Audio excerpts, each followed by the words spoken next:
will enlighten us on Srimad Bhagvatam, uh, first canto, first verse. So, Gita, right? yes, Gita, Yeah. Bhagavad Okay. Gita, sorry, I said canto.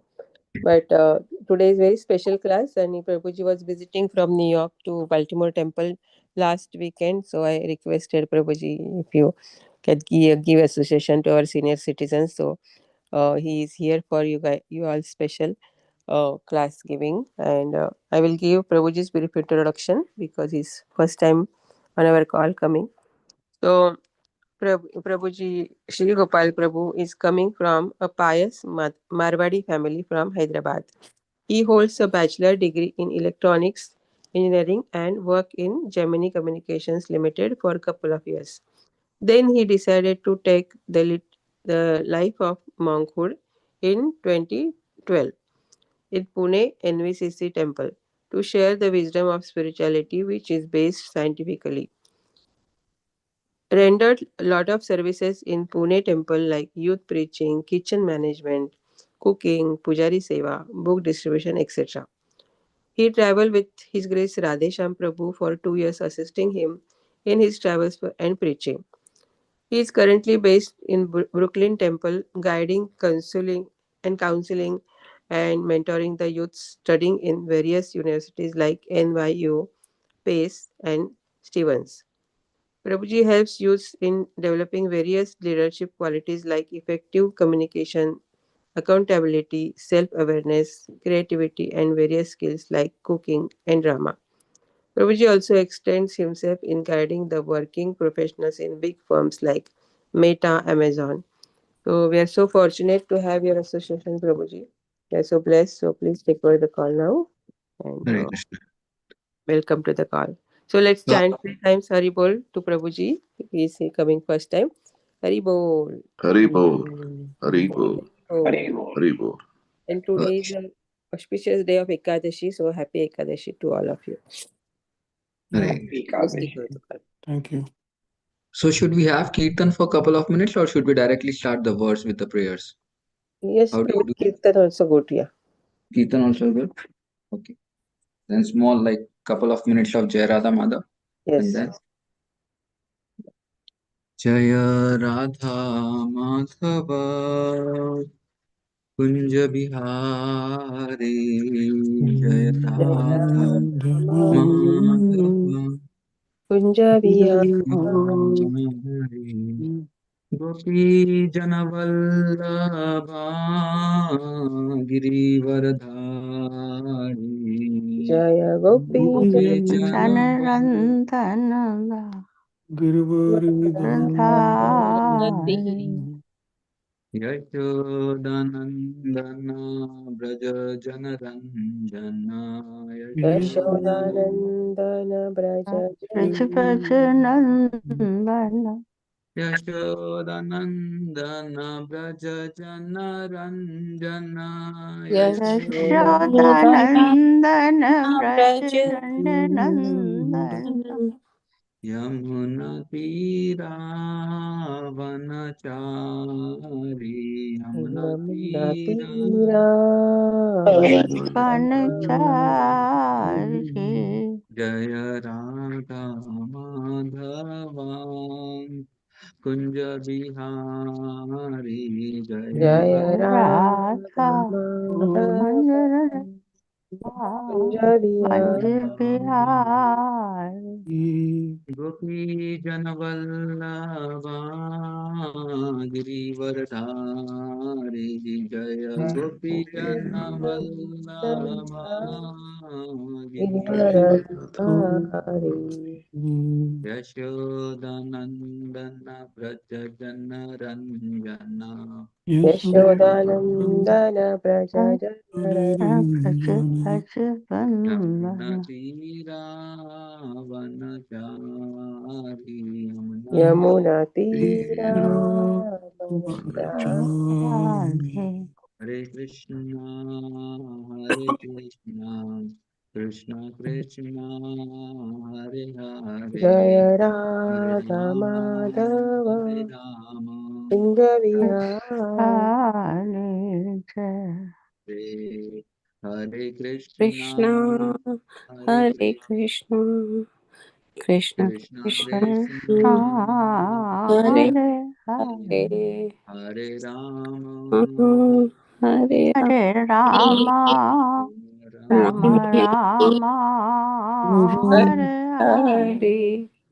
Jaya Prabhupada, Prabhupada, Prabhupada, Jaya Prabhupada, Jaya Jaya Prabhupada, Prabhupada Jaya Prabhupada, Prabhupada Jaya Prabhupada Prabhupada, Jaya Jaya Prabhupada.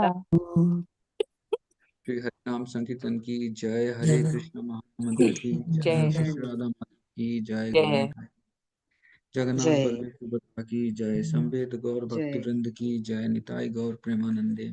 Hari Hari बोल। ओम नमो भगवते वासुदेवाय, Om Namo Bhagavate Vasudevaya. ओम नमो भगवते वासुदेवाय, Om Namo ओम नमो Bhagavate भगवते Vasudevaya. वासुदेवाय। ओम नमो भगवते वासुदेवाय, Om Namo ओम Bhagavate भगवते Vasudevaya. वासुदेवाय। नारायणं नमस्कृत्यं नरं चैव नरोत्तमं देवीं सरस्वतीं व्यासं ततो जयमुदीरये। नष्टप्रायेषु अभद्रेषु नित्यं भागवत सेवया Bhagwati उत्तमश्लोके भक्तिर्भवति नैष्ठिति।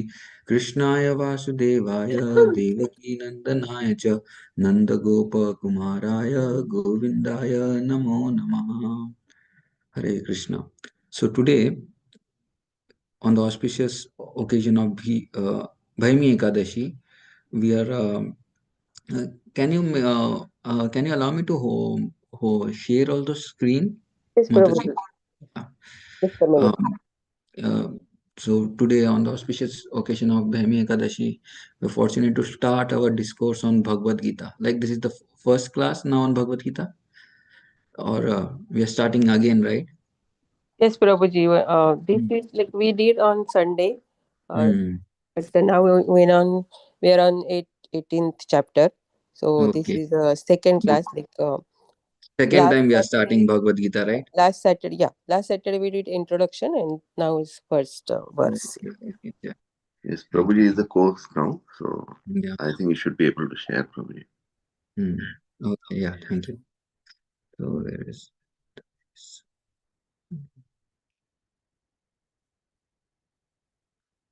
So we'll start with the recitation of Bhagavad Gita first chapter. First chapter is a very wonderful chapter also. Now I'll give you the overview also before we start. So first we'll recite this. Dharma Dhritarashtra Uvacha Dhritarashtra Dharma उवाच। Vacha Kshetre Kurukshetre Dharmakshetre Kshetre Kurukshetre Samvetayutsava Samaveta Amaka Pandavachaiva Mamaka Pandavasaiva Akruta Sanjaya Imakurvata Sandhya Sanjaya Dharmashetre Kurukshetre Dharmakshetre धर्मक्षेत्रं Kurukshetre कुरुक्षेत्रं Etayutsava Samaveta Yutsava Mama Pandavachaiva Mamaka Pandavascha Makruta Sanjaya. Imakurvata Sandhya. So we'll read the translation.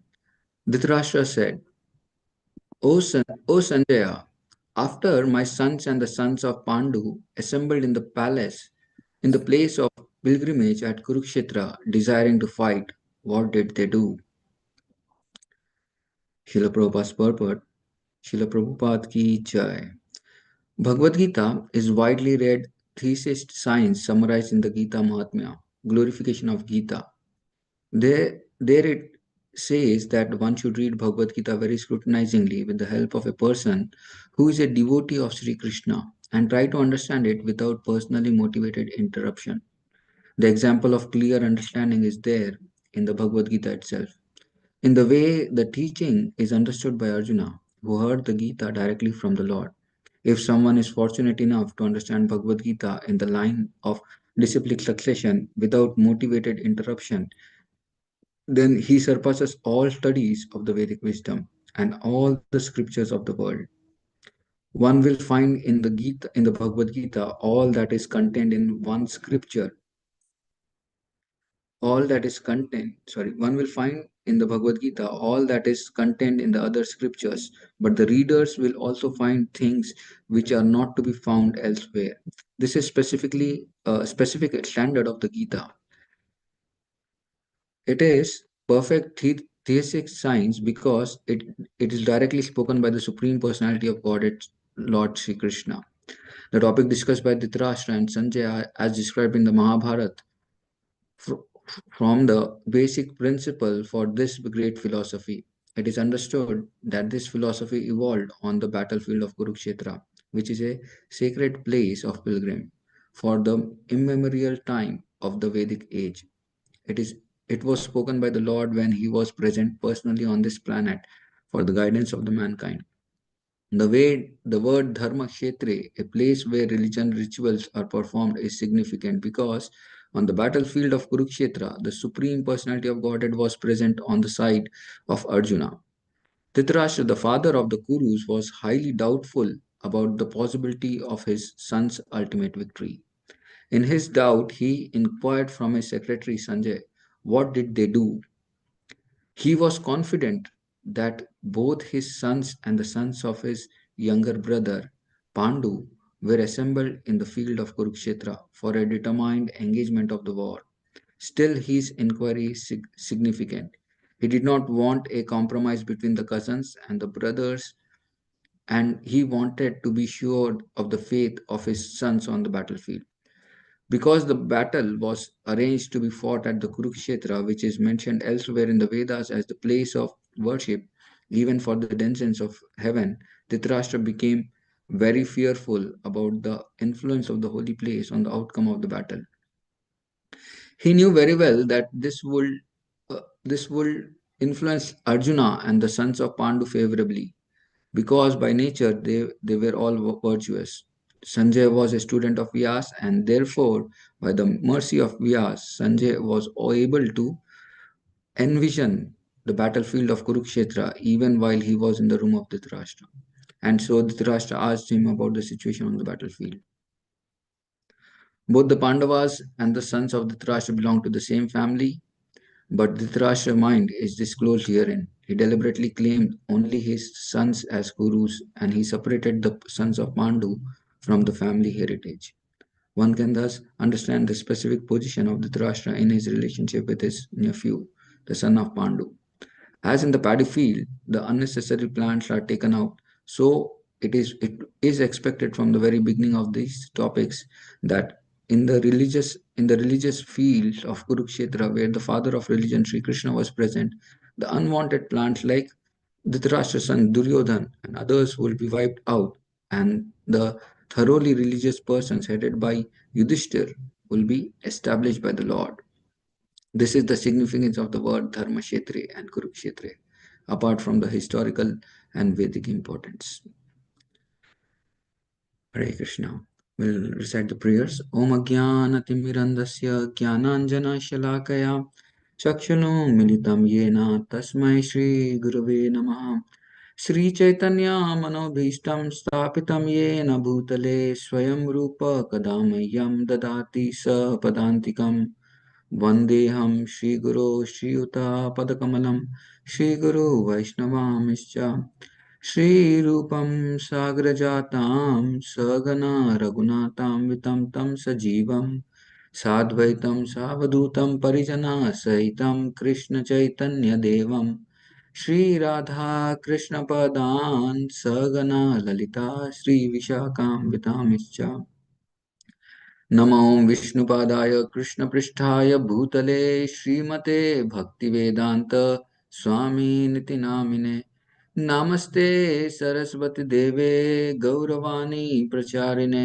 निर्विशेषा शून्यवादी पाश्चात्य देशतारिणे नमो महावदन्याय कृष्ण प्रेम परायते कृष्णाय कृष्ण चैतन्य नामिने गौरतिशे नमः हे कृष्णा करुणा सिंधु दीनबंधु जगतपते गोपेश गोपिका कांत राधा कांत नमस्तुते तप्त कांचन गौरांगी राधे वृंदावनेश्वरी वृषभानुसुते देवी प्रणमामि हरिप्रिये वाञ्छाकल्पतरुभ्यश्च कृपा सिन्धुभ्येव च पतितानां पावनेभ्यो वैष्णवेभ्यो नमो नमः। जय श्री कृष्ण चैतन्य प्रभु नित्यानंद श्री अद्वैत गदाधार श्रीवासादि गौर भक्त वृंदा हरे Krishna Krishna Krishna Hare Hare Hare Ram Ram Ram Hare Hare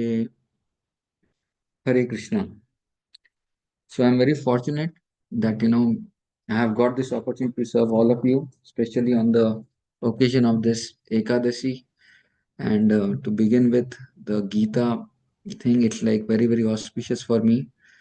Um, I'm grateful to Shyam Rasika Mataji for allowing me to come and join this group and express my, you know, um, express whatever I've learned from my seniors. Let me do this as a service to all of you at at your lotus feet, and let me glorify the Lord, Supreme Lord, by discussing the Bhagavad Gita. And let this be for my own purification of my heart, by coming and discussing Bhagavad Gita on the auspicious occasion of Ekadashi, so that my heart gets purified by the words, by the words of the Supreme Lord.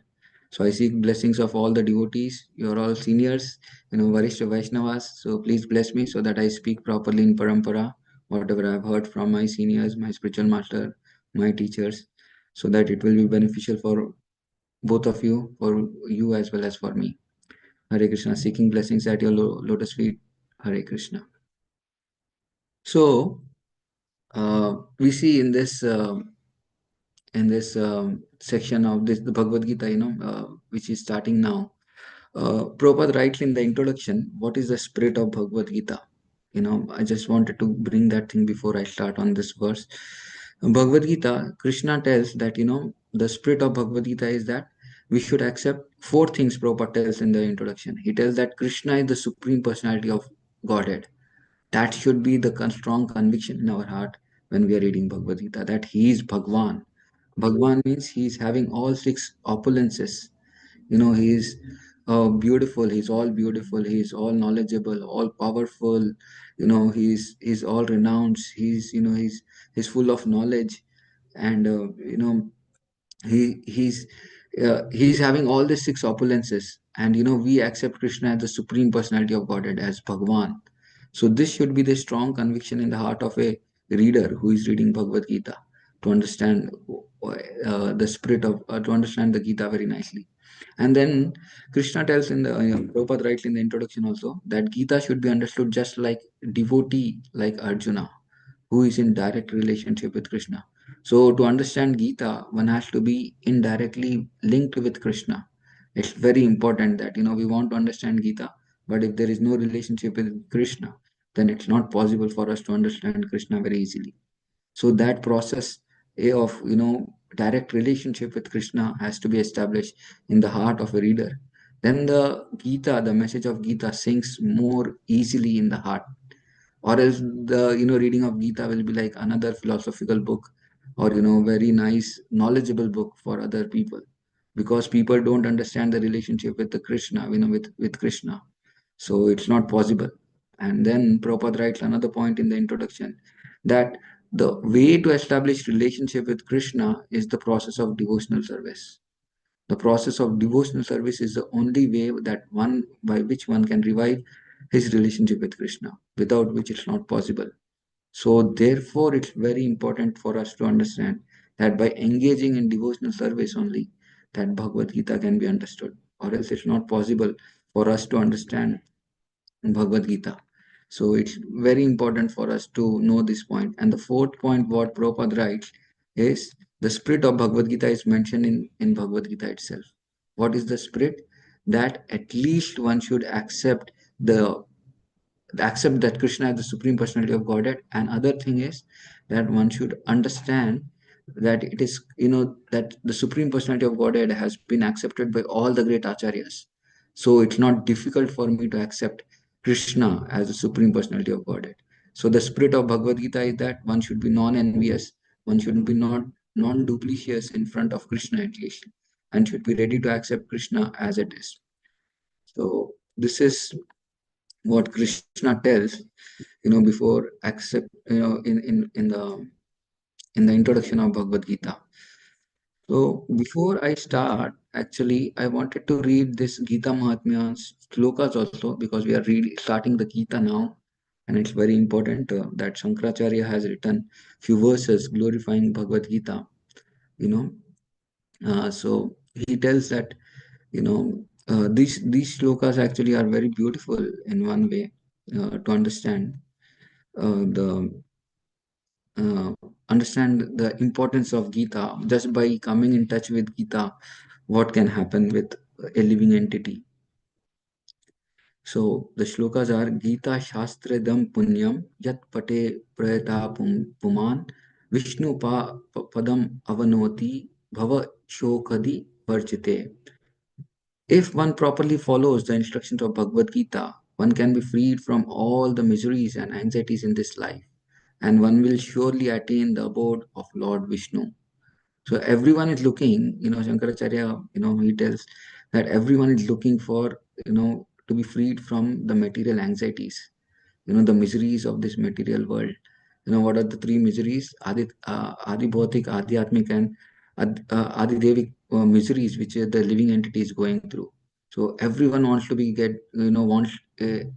be free from these miseries. And the way to get freed from these miseries is by just following the instructions of Bhagavad Gita. And then the abode of the Supreme Lord is just awaiting for us. So this is one thing. And then there is another thing. Gita Dhyana Shalyasya Pranayana Prayasascha Naivishyanti hi papani Purva Janma Kirtani cha. If one reads Bhagavad Gita very sincerely and with all seriousness, then by the grace of the Lord, the reaction of his past misdeeds will not act upon him. So who should read Bhagavad Gita? The Bhagavad Gita should not be read for a person who is very young, who is trying to learn how to live his life, or one who is very old, who knows to know how to die. Bhagavad Gita should be read for one who is in his old age, so that he knows how he should, leave his body. This Bhagavad Gita should be learned by the ignorant, for gaining wisdom, for gaining knowledge, to be learned from this Gita should be learned from by a learned person. For what? For gaining humility.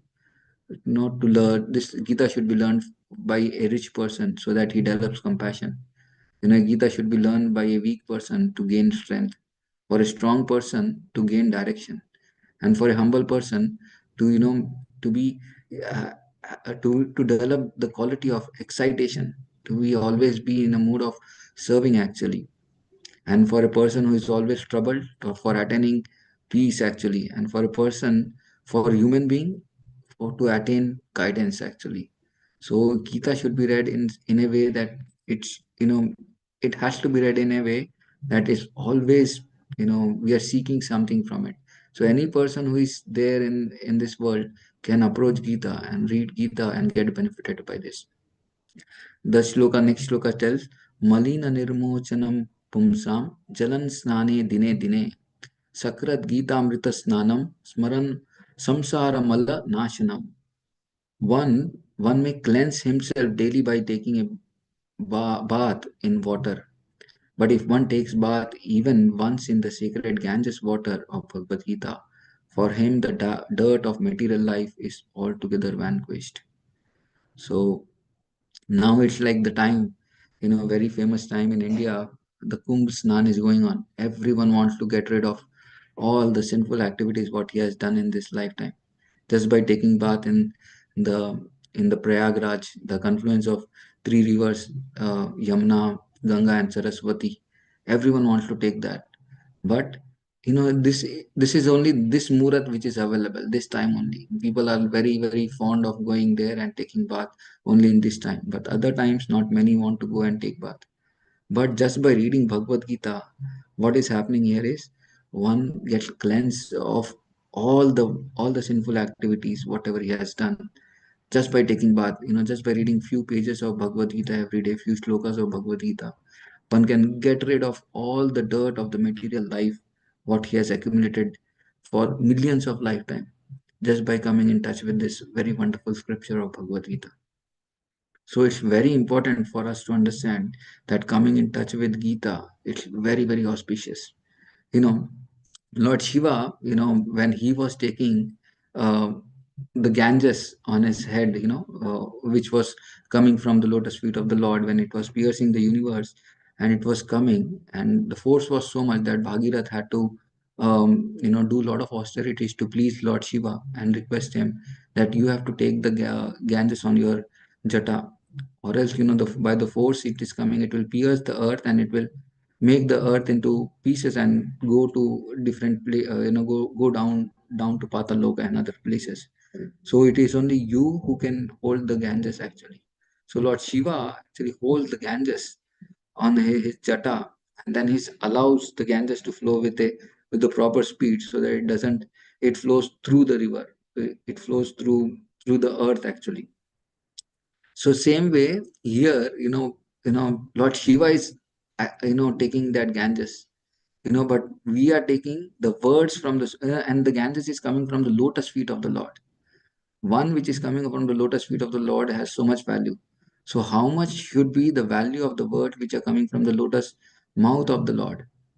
It's very, very important. These words which are coming from Bhagavad Gita are so important.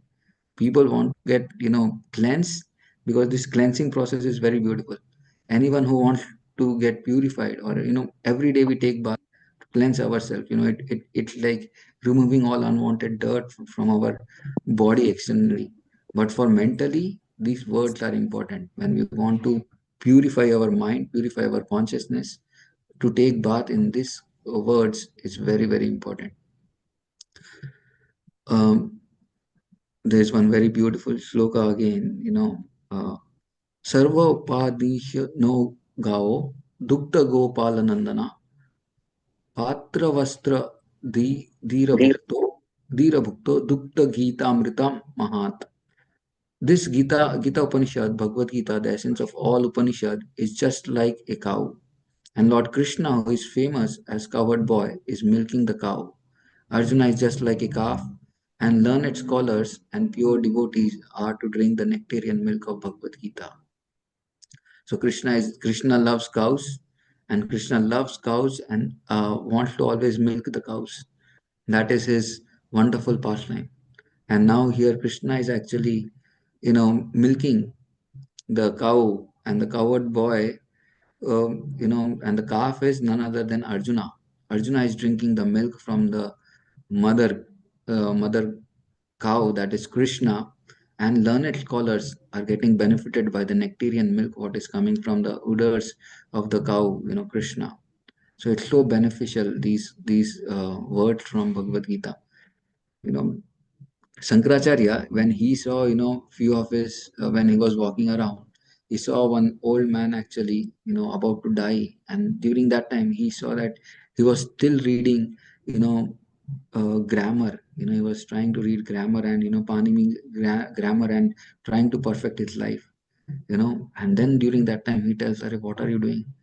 You are just wasting. At the end of the life, at least you should just cry, Bhaja Govindam, Bhaja Govindam.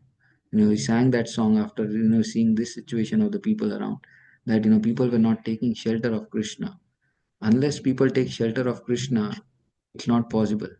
So he's glorifying Bhagavad Gita in a very beautiful way. So I just want to start with the description of Bhagavad Gita now. This is very interesting also. Now, if we come to the verse of Bhagavad Gita, why is the Bhagavad Gita beginning with the word of Dhritarashtra? It's amazing, like, Gita is supposed to begin with the words of Krishna, but then here Dhritarashtra is starting. Because this might be like, Krishna, just never wanted like the word directly to be spoken by him.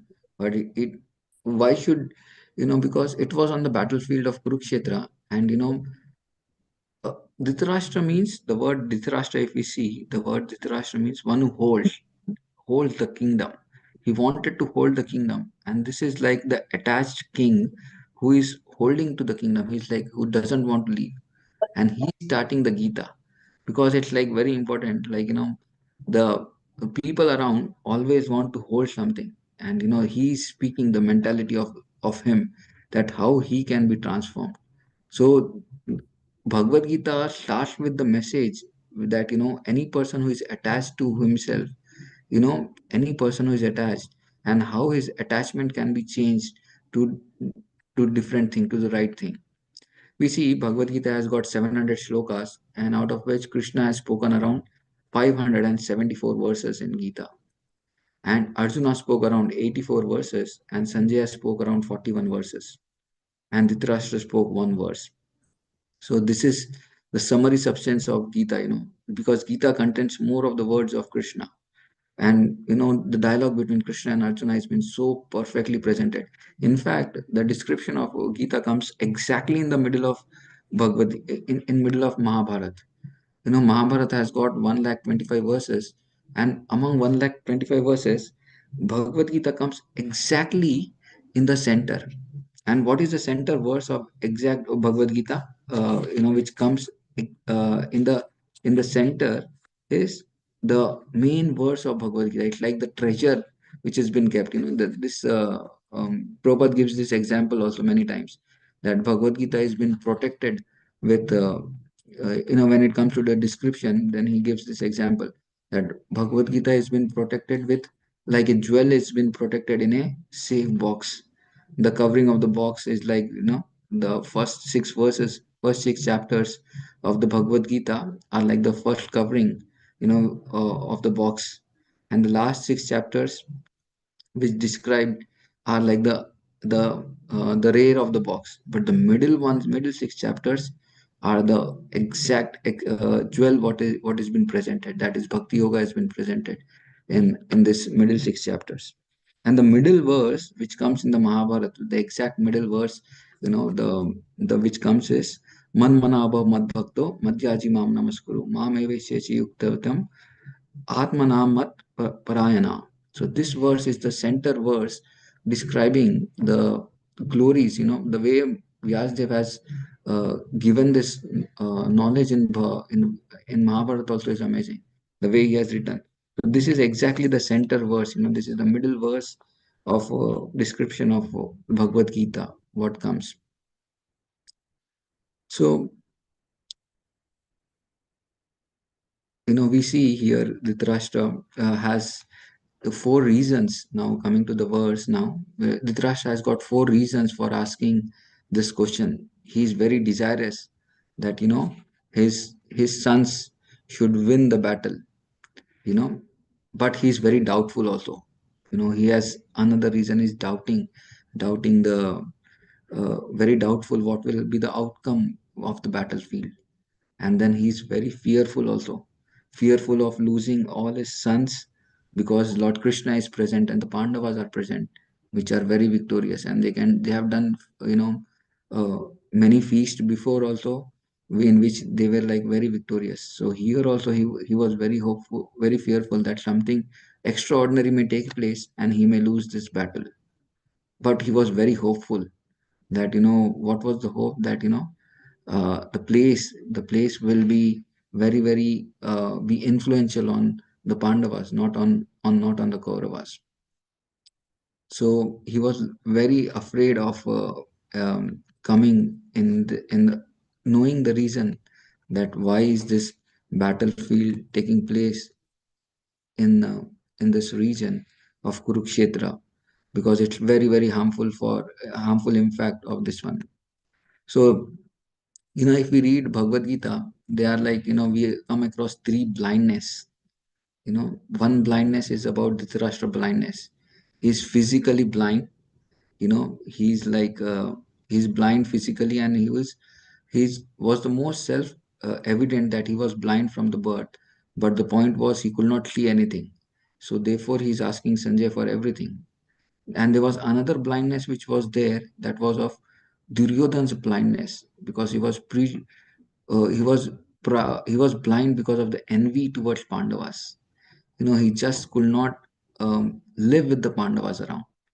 He had he was so envious that he always wanted to somehow or the other finish Pandavas, by sending them to Lakshagra, or by feeding poison to Bhima, or by sending them to Vanvas, by this dice thing, the by insulting Draupadi. So always was envious, somehow or the other wanting to put Pandavas in trouble every time. That was his blindness. He was so envious that he just could not make them, he could not accommodate them. And third blindness is also very nicely. Now, this blindness, you will be a little bit bewildered that this blindness was of Arjuna's blindness. Arjuna's blindness because of circumstantial blindness. What was that?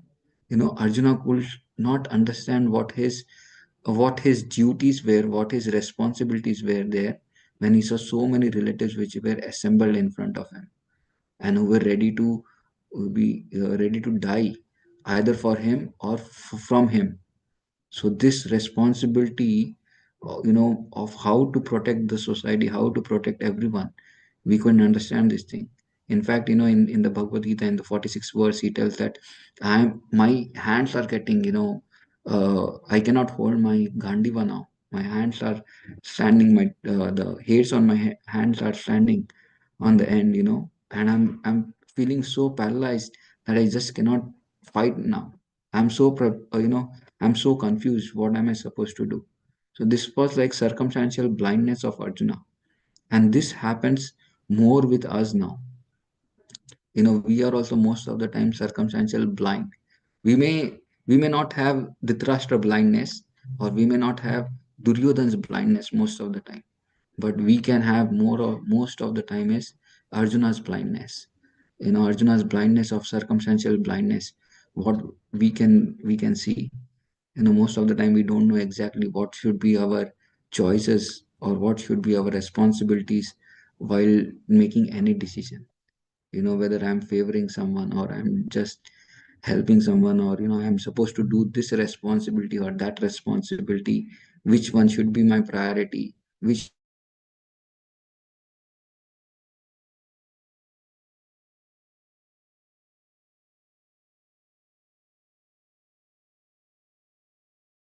like circumstantial blindness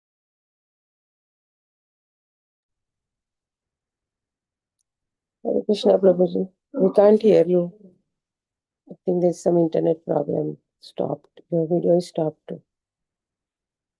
Let me check with Prabhuji.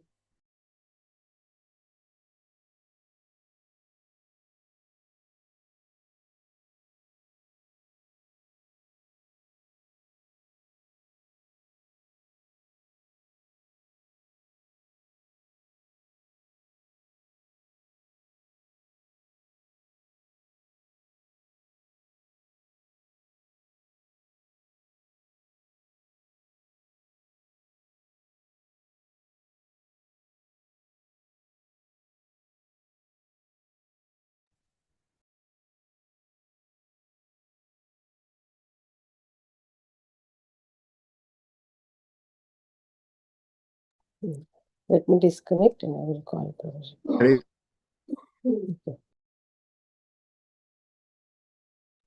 Okay.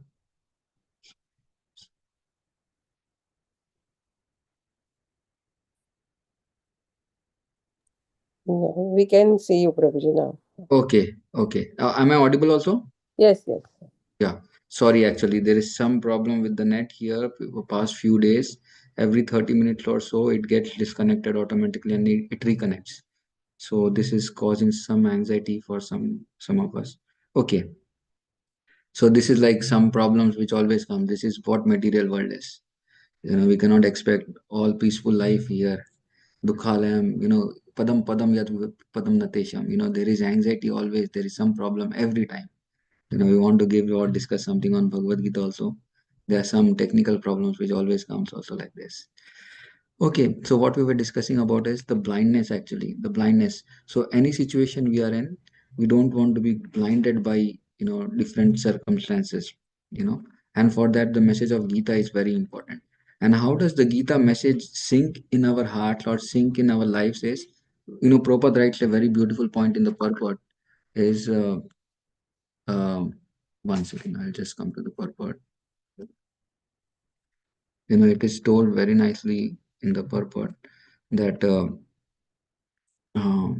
Bhagavad Gita, this uh, Arjuna who heard the Gita directly from Krishna, if someone is fortunate enough to understand, this is in the first paragraph, if someone is fortunate enough to understand Bhagavad Gita in the line of disciplic succession without motivated interruption, then he can surpass all the studies of Vedic wisdom and all the scriptures of the world. So one will find in Gita, this line is so beautiful. If one is fortunate enough to understand Gita in the line of disciplic succession. Disciplic succession means a person who is coming in a disciplic succession and you are hearing from a person, not that you are just reading and trying to understand Gita. So one has to, and then only we understand or sing the message of Gita very nicely. So this is something which is very, very wonderful to understand about Bhagavad Gita.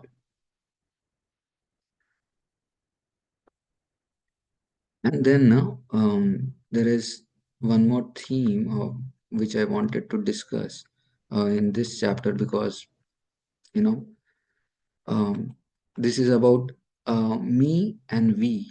This is like you have heard I and mine from Srila Prabhupada's purport, but this concept of I, me and we is also very amazing to understand. How is it? We'll just see now. Dhritarashtra had a consciousness of me, what is happening to my family, what is happening to my sons, what is happening to my everything related to me. But what was he never considered was the Pandavas to be, they were like we for them. It was like always external for them. It was like, something separate from them. So he never considered the Pandavas to be themselves, even though they were like his own family, but he never considered them to be his own family actually.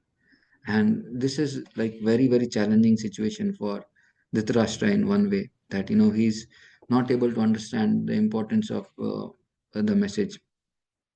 Another example, if we just see in Srimad Bhagavatam, it comes very nicely how Kamsa acted immediately. It comes in the starting of Srimad Bhagavatam in the 10th chapter, 10th canto, when it is starting about the birth of Krishna. He was riding the chariot of Devaki, and as soon as he was riding the chariot of Devaki, what had happened was he heard an Akashvani that, "Oh Kamsa, what a fool you are! You are driving the chariot of your sister, whose seventh son will no yeah seventh son will be no eighth son will be the cause of your death." And as soon as he heard this thing, his all consciousness changed to uh, changed to kill the Devaki. It was me first. Before, the consciousness was me, that she's my sister. Immediately she became we. It was like she was separated. So any obstacle which comes, actually anything which is hampering my life or my sense gratification or my enjoyment, then that becomes we, that is separate from me. So this is like something which Krishna brings this theme again and again in the Srimad Bhagavatam so many times, you know so many times. And then what had happened, Vasudev had to somehow try to pacify Kamsa by giving a condition that I'll give all the sons to you. You don't worry, there is no problem with Devaki right now, but the problem is with the sons, so I will definitely give you the sons. So there is this example which the second example we can see in this regard is, there is Duryodhan insulting Vidura. Initially, till the time, Duryodhan always considered Vidura to be his own uncle. He was allowed to live in the same courtyard, same palace. But then, as soon as he started insulting Duryodhan, he wanted to drive him away from the kingdom actually. So we can see how Duryodhan was very, in a harsh words, he insults Vidur. Vidur is like his uncle. In one way, he's like very senior. He's just brother of Dhritarashtra. But then he considered him he spoke in a very strong insulting words actually. telling that if you don't leave the kingdom right now, you will just, I'll not give you anything. In fact, only the breath you have can be the last commodity what you have, and then you have to just leave the kingdom. So he was very, very insulting because he was going against my sense gratification, going against me, trying to plot against me by telling to Dhritarashtra that you should kill Duryodhan immediately, or you should, send him out actually of the palace. Because of him, there is so much problem which is coming. And as soon as Duryodhan heard, and he could not tolerate, and he had to see this thing. We see the same in Srimad Bhagvatam, again it's coming. Dhruv Maharaj being insulted by Suruchi. Why did she insult? So Suruchi insulted Dhruv Maharaj because, you know, it is, you did not come from my womb. It is like you're separate. You're separate. You are from Suniti wombs. So it is me or we. It's like always considered with this consciousness that there was always separatist. That you're not from my womb actually. So if you want to sit on the lap of Uttanapa, then you have to take birth again from my womb. Before that, you should go and pray to Lord Vishnu so that you become, you have enough pious credits to take womb in your, take birth from my womb next life. That was his dialogue to Dhruv Maharaj, and he felt so insulted. He went crying to his mother Suniti, and then immediately begged at his feet that, please save me, mother. What should I do? And then Suniti also told, what can I do? The king favors Suruchi more than me, and I cannot help you, but only Lord Vishnu can help you. And Dhruva asked, where is Lord Vishnu? Lord Vishnu is in the forest. So he wanted to go to the forest and get what, to fulfill all his desires by getting a kingdom more bigger than his great grandfather Brahmaji. And he did that. So it was like, we can understand the consciousness of me and we actually. There is no we. Now, there is one very beautiful example of Yudhishthir Maharaj now. Yudhishthir Maharaj, when he came to this, who was the one?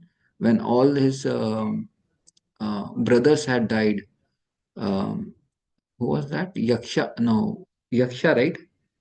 I'm not recollecting the name. Someone knows this thing? Heard this pastime from Mahabharata. Um, mm, when he comes, actually, this demon actually he kills all the four brothers, and last brother to approach was Yudhishthir Maharaj. I'm not getting the name of that demon. Oh, Krishna. Okay, so after approaching, this demon asks, okay, there's many dialogues which takes place between them. But the thing is very interesting. What comes is this demon asks, okay, I can give you one son because you have answered one of my questions very nicely. You have answered it very nicely. You can take one of your brothers. And during that time, he tells that, okay, please give me Nakul. And this demon is more surprised. Well, how can you ask Nakul? Actually, Nakul is no capable of not capable of winning a battle, or not very useful to you. And he tells, no, this is very important. What is there? I am the son of Kunti, and this Nakul is the son of Madri. So here he wanted to protect, show that, it's not me always, it's always we. It's always we. In fact, we see Yudhishthir Maharaj consciousness when it came to the point that, the Gandharvas attacked Duryodhan, at the battlefield. Duryodhan and Kauravas at the battlefield. Then immediately these five Pandavas came and fought with Duryodhan against Gandharvas, and they defeated everyone. And there he came, and the point made by the Yudhishthira Maharaj was that when it is coming to someone attacking from outside, it is we, everyone are Kauravas, not like Kauravas and Pandavas. So Pandavas are always like with each, Pandavas are with, five of them are together, but when it came to external things, Kauravas and Pandavas are together, and they fought very nicely with Gandharvas and they defeated. So for Yudhishthir Maharaj, it was always we consciousness. But for demonic people, or for a mean attached people, this is always me consciousness. What is my thing? What is there?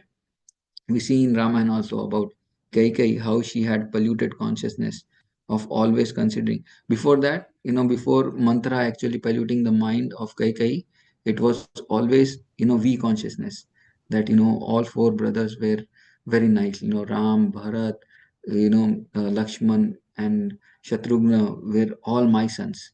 But as soon as she got polluted by Mantra's association, she wanted that, Ram should be sent to Vanvas. Immediately, it was me consciousness, me and my son. So it is always surrounded around me and my attachments. So Bhagavad Gita teaches us that, this wrong attachment of me and mine should be given up. It should never be like that.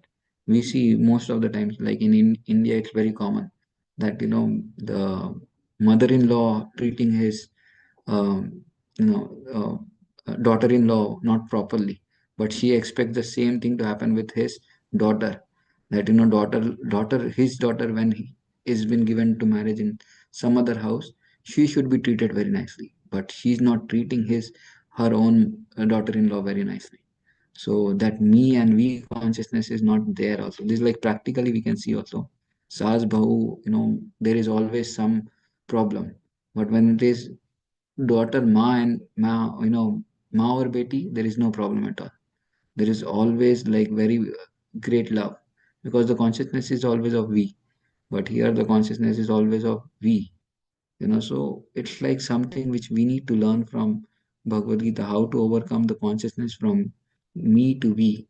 Always be in the consciousness of Yudhishthir Maharaj, rather than be in the consciousness of, serving, um, uh, always like, not in the consciousness of we, like how um, Dhritarashtra had, or Suruchi had, or we can see, other things, other people exhibited this consciousness. So it's this was something which I was thinking to present about this thing. So should we take now question answers or something like that? Because it's like more 5 minutes left, or I can go on and explain little more about this verse. How do you go ahead now? Yes, Prabhuji, it's Saturday, so you can, if you have time, you can go more. Okay. Yeah. How long should I go? That is the thing. Mm, yeah, more 10 minutes, 10, So 15 more 10 minutes is minutes. okay. Yeah, 10, Okay. 15 minutes is okay. 10-15 minutes is okay. Or if someone has any questions before, we can take question answers, then I can put my points ahead. Okay, if anybody Any has this question, please go ahead. or any reflections from what I have said till now, that also they can share, and then I'll present ahead little bit about other points which I was thinking to present. Hare Krishna Prabhuji, this is Geeta. Hare Krishna. Thank Jai you Dan. so much. So, it has been my desire to study the Bhagavad Gita in a systematic way. Thank you so much, Prabhuji. My question is regarding Nakul. So, how is Nakul different from the other Pandavas for Yudhishthir Maharaj? I didn't understand that. Yeah. Sorry, I went little faster. Just I wanted to complete the example. Why did Nakul actually wanted Yudhishthir Maharaj saved Nakul because he was considering that, one son of Kunti is alive, and what about Madri? Madri will feel very bad if his or no if none of his sons are alive. So that's why during that time when they were attacked by the demon had actually made everyone unconscious by the poisonous water of the river. So he wanted that at least two sons should be alive, and two sons of two mothers should be alive. Then they will not feel the pain. So that was her Yudhishthir Maharaj consciousness, that I want to save not just me or my brother, but I want to save the brother of the son of Madri also. So that was the thing he was presenting here. Thank you, Prabhuji. Thank you. Hare Krishna. Hare Krishna. Hare Krishna, this is Yes. Maheshwari. Hare Krishna. Yes. Prabhuji, you stay in Brooklyn Temple? Yes. I stay in Brooklyn Temple. Okay. Yeah, my daughter lives very close there, so maybe I'll come in a couple of months and visit you with my daughter. Yes. Please. come and visit us. So you say And something with the meta or something? You say? actually, I have been sorry, I did not get. No, you say you preach and No, what is there is we come in touch with a lot of professionals to professionals also who are working in these companies Meta and Amazon. So we have a group of devotees or people who are living in Newport where we go and have a Friday evening programs. So there a lot of people who are working in these companies, we help them to improve their life. We help them to improve their understanding of their life and purposes actually by giving the message of Gita.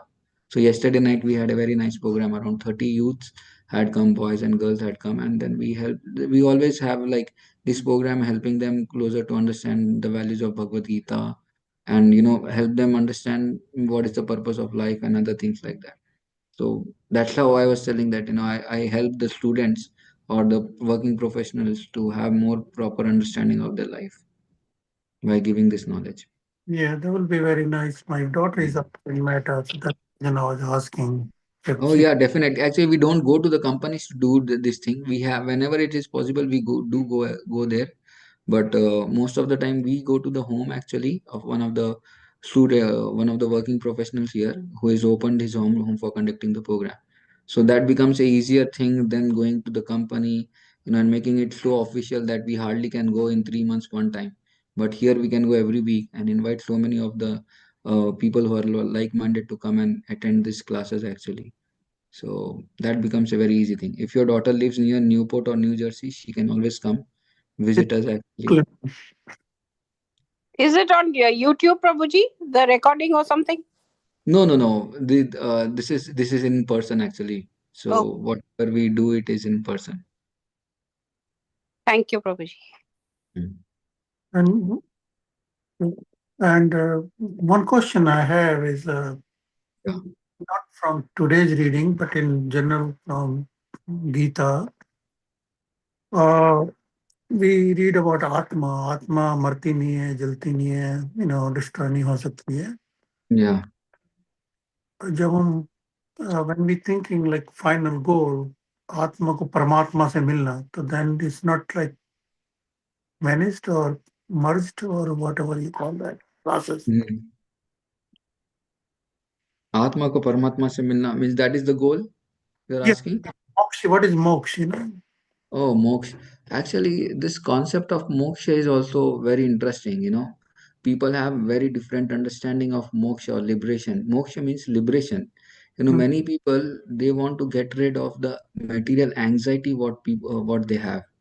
There's so many desires in the heart, so many desires in the mind, consciousness, that they want to get rid of all the desires and just be without desire. And they consider if they come to this position, then that is the best thing what they can achieve in this life. Because if you don't have a desire, then the life becomes very meaningful. For such people, this is moksha. So they might be working on making the mind peaceful by doing yoga, by just concentrating on something.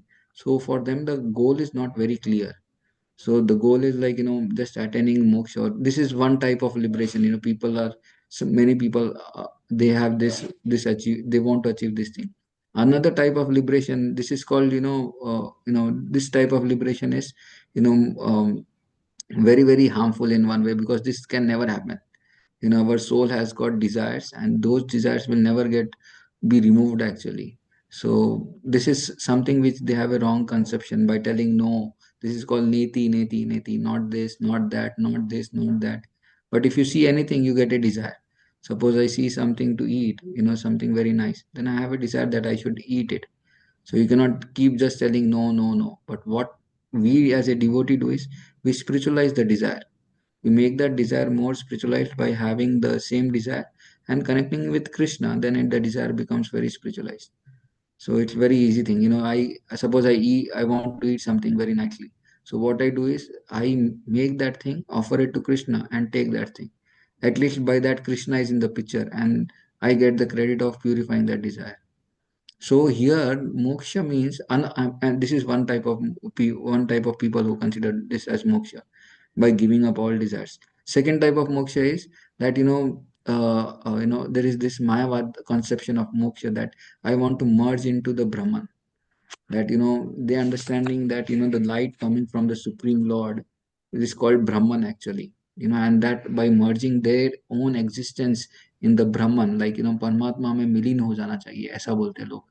लेकिन परमात्मा में मिलीन हो नहीं सकते. हम एक जीवात्मा है, and we have a individuality. We cannot be always, we cannot lose our individuality. We cannot leave our existence. हमारा existence जो होता है वो हम we cannot leave that thing. So it's always there with us. So we just cannot leave our existence in one way. But what some people outside, they want to leave, just remove that existence also. Yeah, I don't want to exist only, I want to merge in something. So that opportunity is given by the Lord, that okay, you want to merge in something, then merge in Brahman. Brahman means that is the situation where it is with the light which is coming from the body, that is called Brahma Jyoti. And lot of yogis, they want to meditate, or by doing meditation, by giving up, by practicing this Ashtanga yoga, they perfect this practice, and then they leave the body, with just meditating on the Supreme Personality of Godhead, and they merge in the Brahman. And this is very difficult process actually. It's not easy actually that one can achieve perfection in this process of liberation actually, merging in Brahma Jyoti. First of all, we have to find a very proper place to sit and do meditation, and then we have to meditate by making our mind very calm, sitting in a very nice posture, like keeping the legs crossed, eyes half closed, meditating on the tip of the nose, on the Supreme Lord which is there in the heart, doing asana, niyama, everything, so much is there. But here in this Kali Yuga, it's not at all possible that we can do this thing also very easily. It's not possible only. Very few people, they try actually, but how much they are successful, we cannot know also. So for what is the solution for us? So that's why for a devotee, liberation or moksha, we don't consider that to be very high thing. For us, the goal is that we want to go to the place where we were living. That is, we want to go to the spiritual abode. We want to go to Golok Vrindavan, where Krishna is there, so that we want to go and serve there. As a soul, we always have, by nature, we have an attitude of serving. You can see this thing. Every person wants to serve. Every person in this world, everyone. A person is serving his husband is serving his wife, or he's serving his boss, he's serving his family, he's serving, complete life goes in serving his family. Or if he doesn't have a family, if he doesn't have friends, if he doesn't have anything, then he brings a dog and he's serving a dog. Right? America, it's very common. People want to exhibit the quality of serving. So every soul has if they don't have anything, they want to serve the nation, or their community or their group. So this serving attitude is very common for the soul. It's very, very common. But the right person to serve is the Lord, Supreme Lord. So we want to establish our relationship with the Supreme Lord on the basis of this service. And in the next life, when we leave this body, we don't want to merge our existence in Brahmajyoti, but we want to serve the Supreme Lord very nicely by going in His abode and serving Him with great love and great care. To have that loving relationship. First point that we were making in Bhagavad Gita, Prabhupada writes in the introduction. What he writes is that we accept Supreme Lord as the Supreme Personality of Godhead, Bhagwan. And second is to establish our reviving relationship. So that is very important. To if we revive our relationship, हमको भगवान के साथ ऐसा संबंध जोड़ना है कि हमको बाकी दुनिया से कोई संबंध ही नहीं रखना है. और फिर जब ये संबंध अच्छे से जुड़ जाता है, then it becomes very easy for us to go to his abode, love him, serve him. So that is the thing what should be aspiring for, not moksha. Moksha is not at all considered the best option for a practicing devotee. क्योंकि मोक्ष मिलेगा तो भी we cannot live there for a long time. तो अभी जो if any yogis or any person who goes to Brahma Jyoti also, because by nature as a soul, the attitude is of serving there. The soul by default thing is that he wants to serve. So even living in Brahma Jyoti for a long time or for some time also, to whatever extent they can live, they again come back to this material world, and they again want to do something. Again they want to revive something or do something to achieve something. So this happens, this is like a doubt this is like something which is very, very challenging for the soul to live in this platform of Brahmajyoti also. Even Krishna tells, as soon as, because that is not the consistent, that is not a natural place for the soul to live. For the soul to live, the natural place is loving reciprocation with the Supreme Lord, loving relationship with the Supreme Lord by having loving reciprocations with the Lord and His devotees. So that is very natural for him. So if he is able to establish that thing, then it becomes very easy for him to attain moksha. Moksha is not considered to go to Supreme Lord. Our purpose is that we achieve prema for the Lord, we achieve love for the Lord, and we go to Him, His abode at the end of the life. And how is it possible that we go to His abode? A simple way, by practicing devotional service, by practicing chanting this Hare Krishna Mahamantra. What happens? Our consciousness, our chitta becomes more and more absorbed with Krishna. Then it becomes very easy at the time of death to remember about Krishna. And at the time of death, if we are able to remember about Krishna, then we can go to His abode very easily. And we attain the Supreme Lord and serve Him very nicely. So this should be the great aspiration of a great devotee at the end of the life. Not that we want to attain moksha. भगवान परमात्मा से मिलन होना ही नहीं है हमको परमात्मा को प्राप्त करना है, but in a way that I want to serve the Lord, not in a way of to merge ourselves, our existence, lose our existence. Hare Krishna. Prabhuji, Hare Krishna. Prabhuji, when I come to Brooklyn, what's the number I should contact you? Yeah, you can take it from Sham Rasika Mataji. She will give you my number. She has my number now. Okay. All right. Very good. You explained very well and really taking your time in this Saturday morning. And, many things you brought, three andapan, three blindness, which I Yeah. never before. Yes, three blindness. My thing was I wanted like three blindness which we wanted to discuss, and other thing was me consciousness to we consciousness. How we should develop from not be my consciousness. Most of the times we are attached to me consciousness only. Rather than having me consciousness, it should be always be we consciousness. What I can do to others, what we can do together, that should be the consciousness, not that what is there for me. Pura life goes like that only. That what am I leading life? मेरे लिए क्या है? मेरे लिए क्या है? Every time it's like that. Rather than what I can do to help others or what we can achieve together is not there actually. So Bhagavad Gita teaches the same principle that develop from my consciousness to we consciousness.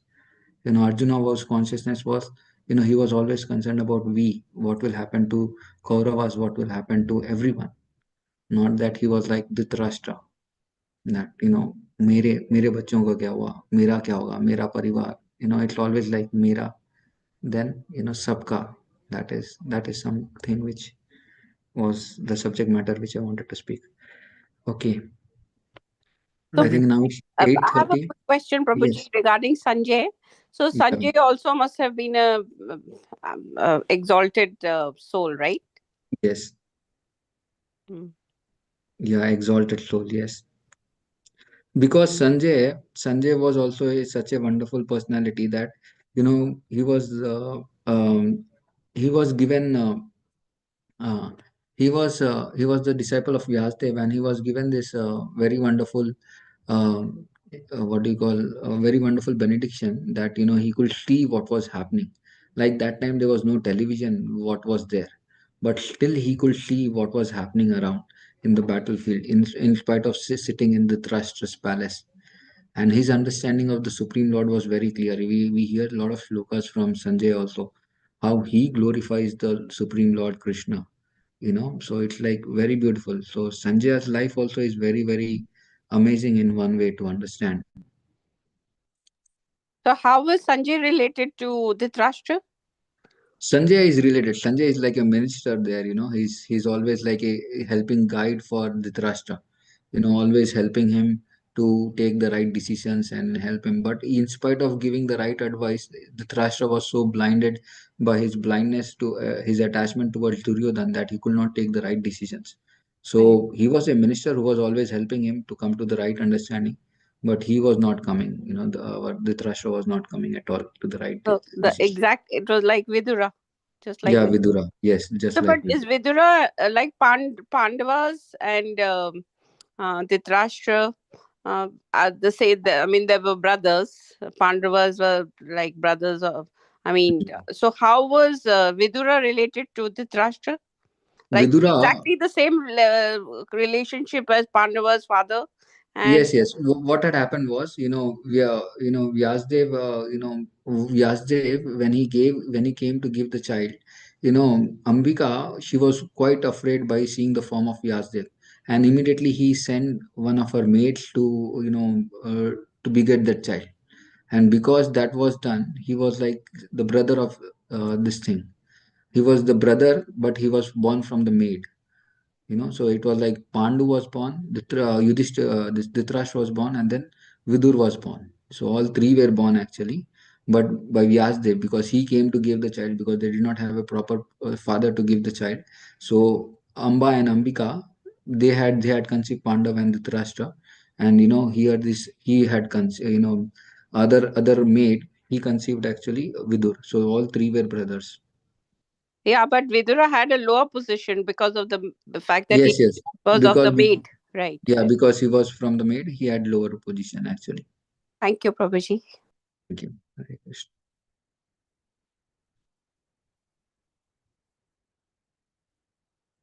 Yes, Hare Krishna. So, Prabhuji, if you have some more time, please you can I think elaborate. I think last question or last reflection, and then we end. Actually, that will be Yeah. proper. Anyone has any questions or any reflections from what we had? No?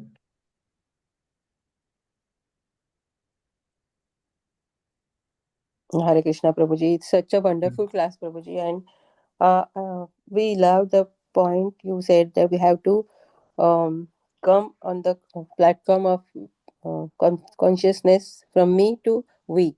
So that was a very nice eye opener and very nicely you explained. So yes, Prabhu, thank you so much. I thank you very much for giving this opportunity. There are many more things what we could discuss from this verse, but this was like something main which I felt very wonderful to discuss. So I brought these points, and very grateful that you have given this opportunity for me to serve all of you. Yes, Hare Prabhuji, we Hare Krishna. would Krishna, love to Prabhuji. welcome you again more times if you have time. Yeah, Yes, yeah. If I'm available, definitely I'll come some more times. yes. Yeah, Hare Krishna, Prabhuji. Dandat Pranam. Srila Prabhupada ki jai, Dandavat. Guru Maharaj ki jai. Jai, jai. Yeah, Prabhuji, it was very nice to hear you Mm. for the first time in our conference, and we would like you to continue uh, for several classes uh, going forward. Yes. Yes, Prabhuji. And as I don't want to take your more time, Mm. but as during Damodar Lila, the Nalakuvera and Manigrava, they get moksha, like they Mm. are liberated. Mm. So the prayers, like when they see, and when they are liberated and they come into their original form and they start glorifying Lord Krishna, saying the bhajan and kirtan, and at the Damodar Ashtakam basically, Mm. and then Krishna asked them, I am very much pleased, and you are liberated now. But please let me know if, let me know what is your desire. Like, do Mm. you want me to give any benediction? Do you have anything, any desire? Then they say, we don't have any desire. Then just glorifying you, and we want to do the same throughout our future life journey. Yes. So, yeah. So, I have a simple question. Like, what is the desire of the devotees? I have heard something, but if you like normally what the devotees desire, of who are following Chaitanya Mahaprabhu. Yeah, for a devotee, the main desire is that he always wants to be in the association of devotees and always wants to glorify the Supreme Lord, Supreme Personality of Godhead in the best way by singing His glories, by chanting His glories, or by hearing His glories. And to be in that Sangha, such an association is always very desirous for all devotees. We see any example in Srimad Bhagavatam. This is the thing which comes very beautifully. Prahlad Maharaj, what desire did he had? He came in front of Narsimhadev, and whom was he glorifying? He was glorifying his spiritual master Narad Muni, and he was very grateful that you have given an opportunity for me to be in the presence of Narad Muni. So he was telling that what I have learned from Narad Muni is so glorious that I want to help other conditioned soul to understand the same message. And I want to be in the Sangha of devotees where I get an opportunity to glorify the Supreme Lord. That is something which is always been the glorious thing. Like in Nalkuver and Manigriv example also. What they, in fact, Lord told, if you want, you can come to my spiritual abode. They told, no, no, no, Krishna, we don't want to come to your spiritual abode right now. Why? Because we want to glorify your pastimes.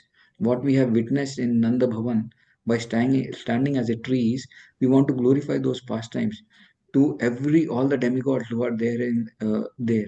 So that's why we don't want to be liberated from this world right now. We want to continue glorifying this. In fact, Narad Muni, what he does, wherever he goes, he's one thing is he wants to glorify the Supreme Lord. He wants to always uplift the consciousness of the conditioned soul and bring their consciousness to such an extent that their remembrance of Krishna increases more and more. So for a devotee, one thing is he always desires to be in the consciousness of desires to be in the association of devotees where his consciousness improves very nicely, where he can learn about Krishna, speak about Krishna, and give this message to others. That is something which all Paramahamsa devotees or great devotees want to improve this, have this consciousnesses, that they want to help the conditioned soul to come closer to Krishna.